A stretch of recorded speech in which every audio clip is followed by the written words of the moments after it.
Hello and welcome back to the YouTube channel. In today's video, we're going to be breaking down a recent client purchase here in Southeast Queensland. Now, my name's Luke and I talk all things real estate, renovating and financial freedom. And if you didn't know, I actually run a Brisbane-based buyers agency called Purpose Property. And we help people secure their own home or an investment property here in the greater Brisbane market. Whether you're looking at houses as low as $500K, anywhere up to around $2 million, we can help you break into the property market and build out a property portfolio. So in this video, like I've done in the past, we're going to be pulling apart a recent client purchase, talking about the value proposition, why we like this location, why we like this block size. And if you stick around to the end of the video, I will reveal to you the address of the property because I know a lot of you are going to image search it anyway and try and find it regardless. So make sure you stick around to the end and drop a like on this video. Now, before we dive into the photos of the property, let me just give you a little bit of context and background as to what these clients were looking for and how we ended up securing this deal. So there's myself and 5 staff members covering the ground here across Southeast Queensland when we help our clients look for properties.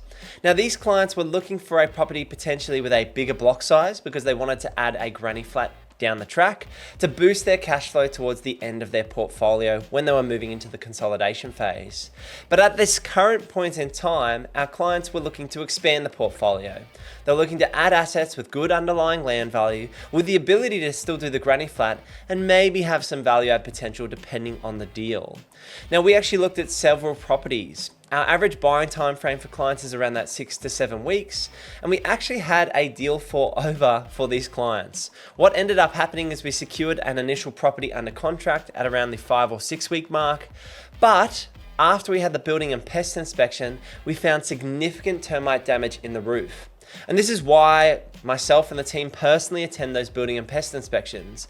It's because we want to chat with the builder on the ground, talk with the pest inspector, and see how bad the damage actually is. In the case of the first property my clients got under contract, it was a low set brick and tile home. It looked all good. It had been cosmetically renovated by the sellers, and we were paying a reasonable price in around the low $700,000 price point for the area and the block size. The property had drivable side access, it still had granny flat potential, but when the building inspector hopped up into the roof of that property, he realized that there was significant termite damage in the roof. He even described it as crumble, apple crumble, which is not what you want to hear when you're looking at the roof of a home you're potentially spending hundreds of thousands of dollars on. So after chatting with my clients on that deal, we actually decided to pull out, and that was my initial recommendation straight away. We're okay with negotiating on building and pest reports, but if a property has significant repairs and maintenance or significant works, and even if you went ahead and did the works and repairs on that termite damage, the resale value in the future could be compromised unless you did it all back from scratch and you could prove that to the future buyer as well. So because of that high risk and the significant damage, we actually pulled out on that deal. Now, that did cost those clients the cost of the building and pest report, so around $600. But instead of spending $700,000 on the wrong asset, we ended up helping them secure the right asset for the right price in the right location, which is our slogan here at Purpose Property. It's about the right property for you for the right price in the right location. Now, we were working up to a budget of $800,000, and we managed to secure this property on around 800 square meters with some longer term granny flat potential, and the house is already in very good condition. So let's take a further look at this deal. So on screen, you can see an aerial shot of the property. We've got the road along here at the base. You can see it's an 800 square meter block. Now, one of the interesting things about this home before we go into it in more detail is looking at the neighboring properties. You can see the property on the left here. The house is orientated really at a weird angle. It's not facing the street, it's kind of off-centered, and this would be very difficult to create drivable side access and add a secondary dwelling out the back. You can see the neighbor on the right-hand side has a very wide frontage. So they've built a double carport out the front here. There's no clear drivable side access down one side, and the front of the block is very established. That's why we like this property in the middle. You can see it's an 800 square meter block, good frontage, wide driveway with drivable side access, ability to add a granny flat out the back, and fence off the back of the front home to create space between both of those dwellings. Now what this means is the front home could rent for around that $600 per week, and the back property could rent for about $400 to $500 per week. So you're getting somewhere between $1,000 to $1,100 for a house and granny flat with good block orientation, and you're creating it like it feels like a subdivision. Now when we're discussing with clients, when you're looking at granny flat potential, it's not generally something that clients are going to execute on straight away. So you want to check your sewer, you want to check your water, your infrastructure, electricity, things like that, to make sure that you're not going to have any major red flags when you're looking to build that secondary dwelling. But the key here is that we're going to buy with the potential and come back and realize that potential at a later date. The reason a lot of clients don't want to realize that potential straight away is the cash involved. If I have the option of buying another asset with the ability to give me another $500,000 to $800,000 of market exposure, or go take my $200,000 of cash and build a granny flat, a lot of those clients are going to be better served by building the portfolio to a larger economy of scale, or growing that asset base to have a larger asset value. The reason being is you're getting compounding growth on that larger number. I say to people at the moment with Emily in my portfolio, we're sitting around that $8 million mark. If the market goes up by 10%, I make $800,000. Now that sounds ridiculous when I say it to you here on YouTube, 10% growth, $8 million portfolio. The numbers work, but the concept is hard to actually fathom because it's such a large amount of money. Yes, the growth rates are the same. 10% growth could be the same as someone else makes in their portfolio. But if someone just has one property for $1 million, they're only making $100,000. If I can control an $8 million asset base and it goes up by 10%, I make $800,000. And the same is true for the guys out there that have 15, 20, $30 million portfolios. They'll make $2 to $3 million if they can control that larger asset base. So the real property game here is to amass that bigger asset base and then come back and add cash flow at a later date when you're looking to consolidate. Now for most everyday Australians, that's going to be somewhere between 2 to 5 homes. If you buy 2 of these homes and maybe a third one as well, and you sell down one of those properties in the future, build 2 granny flats, the total gross income on that residential property portfolio will be $100,000 a year. Now, yes, you can move into the commercial property space and get higher net yields, but the risk there is vacancies. There's also tenant risk and location risk you got to factor in, and also larger deposits.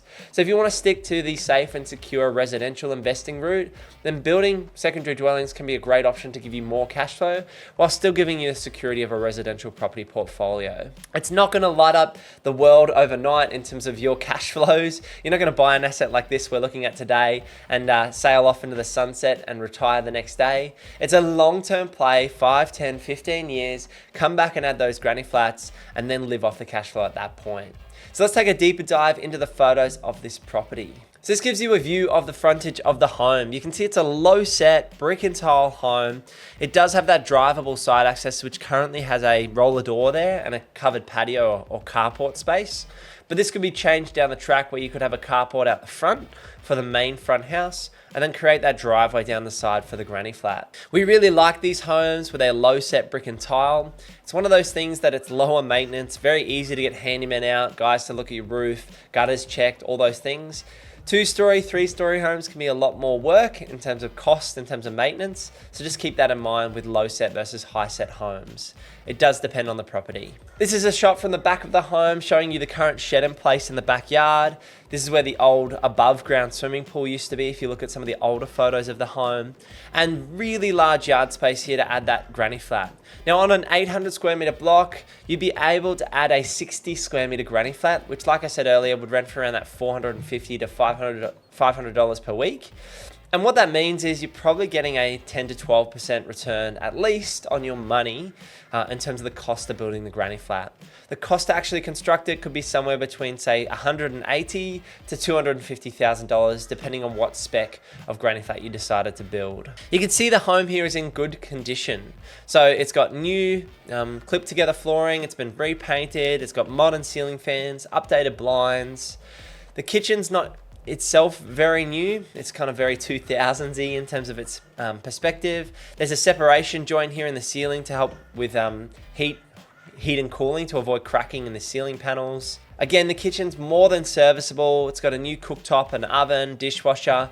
Very basic, but also from a renter's point of view, very functional. You can see it's open plan, kitchen, living, dining, so there wouldn't be any future benefit of really opening this wall up here. I would just leave everything as is. And the bedrooms are well presented. So ceiling fans, air cons, carpet, new blinds, everything you're wanting in an investment property. This one's more set and forget.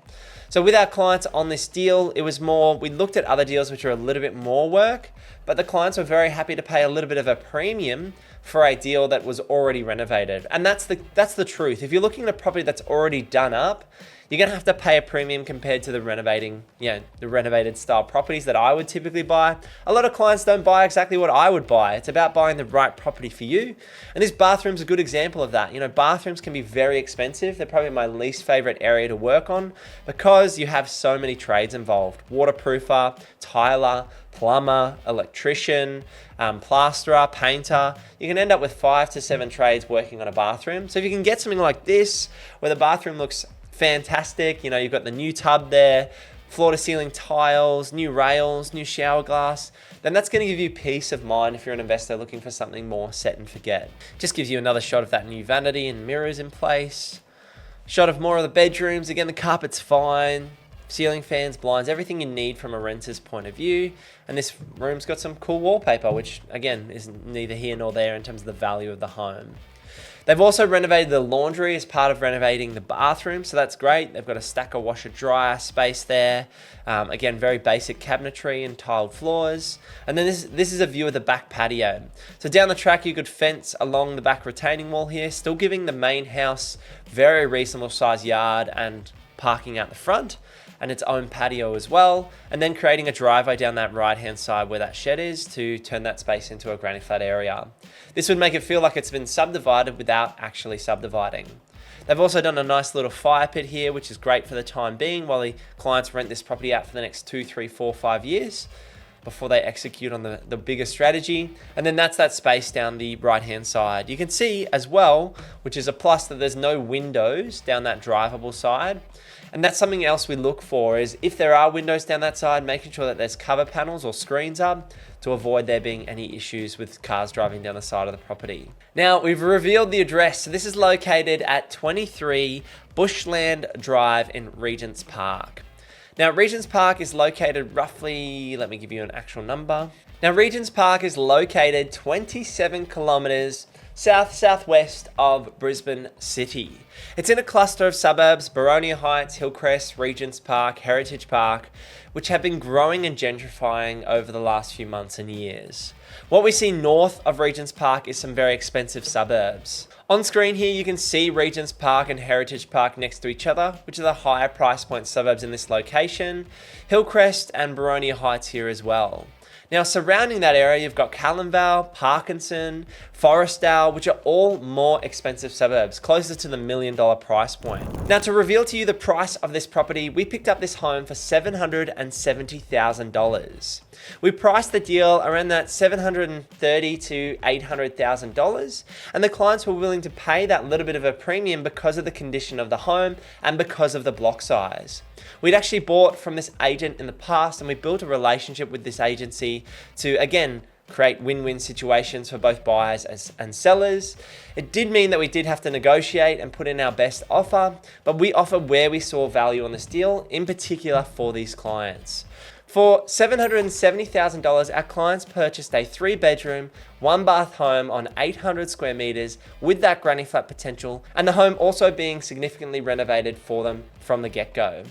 Now, I expect the clients to achieve rent of around that $600 to say $625 per week. But if you run the numbers of $600 per week and divide it by that purchase price of $770,000, it gives you a gross yield on purchase price around that 4% mark. Now, this is becoming a pretty standard yield or return for a property here in Southeast Queensland.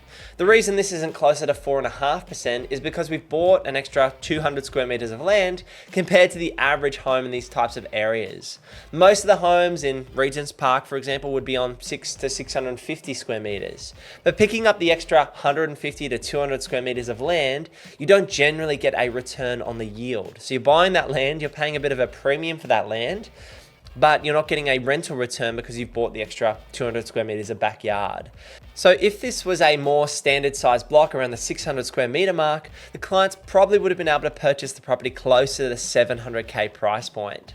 But with that larger block size, you are needing to pay a premium, and so we landed and agreed at $770,000. We did do a full building and pest on this property to make sure there wasn't any significant termite damage in the property or any secrets hiding in the roof in terms of more cookie crumble or damage from termites, because there are a bunch of different termites up here in Southeast Queensland, and it's just something you need to be wary of. Almost every property is going to have some termite damage somewhere, maybe on the fence line, maybe it's eaten some of the trims on the house, but you've got to be very wary of it. And that's why we encourage clients to get a full building and pest, pay the $600, because in a worst case, these clients did use that to get out of their first deal and help them secure the right property. Now, one more thing to note about this property was that there was a minor flood overlay. You can see a very low flood risk area here on the backyard of the home. Now, we do flood checks for every single property we look at for clients, and it's important to understand the type of flooding and the risk of flooding, because a lot of people are going to look at Brisbane and go, ooh, flooding is a major issue, every property in Brisbane floods. That's certainly not the case. There are properties that do have flood risk. It's important to understand the type of flooding and whether that's actually going to play out as an issue on the property in the future. Now, this property, as the name suggests, Bushland Drive, backs onto parklands or bushland. And so you can see that there's a minor bit of parklands, and there's a small creek that runs through the parklands behind the home. With this address here, we were looking at the property and going, okay, we've got a minor, very low flood risk over the backyard of the home. And if we're building a granny flat race, we won't have any issues in terms of getting certification.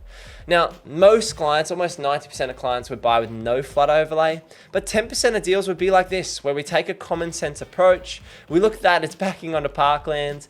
It's never had any issues in the 1974 or 2011, 2017, 2022 floods. It's just an overlay of council being overzealous with what's going on between the parklands and the properties that back onto the parklands. So some clients would take this deal and be okay with it. Some clients wouldn't. So just be aware of that when you're looking at deals to run your flood checks as well. So this has been a breakdown of a recent client purchase here in Southeast Queensland. Is this a type of property that you're potentially looking for? Or are you looking for something different in the Brisbane market, or a completely different market for that matter? I'd love to hear thoughts in the comments below.